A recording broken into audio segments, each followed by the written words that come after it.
की मीटिंग में मैं शामिल हुआ और पुलिस की वर्तमान की जो अलग अलग प्रकार की जो गतिविधि चल रही है, जिस प्रकार वो दक्षता से काम कर रहे हैं, उस पूरे काम को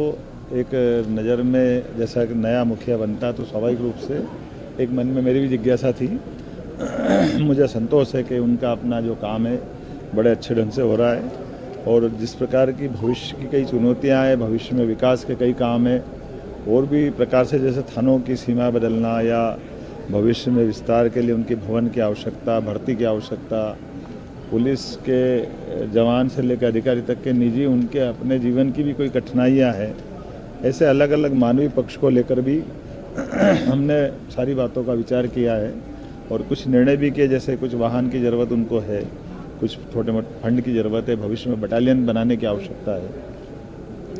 ऐसे कई मामलों को एक समग्र रूप से उनसे कहा कि प्लान बनाएं, कुछ इस बजट में, कुछ अगले बजट में, क्रमशः उन सारे कामों को हम करेंगे।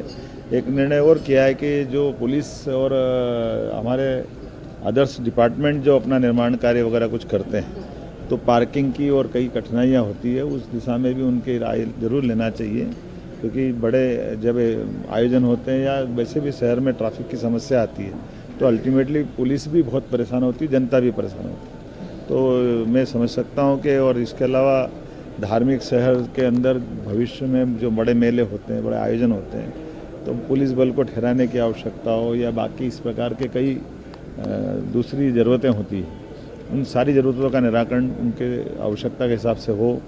और आने वाले 25 साल तक की ये आज़ादी का अमृतकाल में माननीय प्रधानमंत्री जी की जो भावना है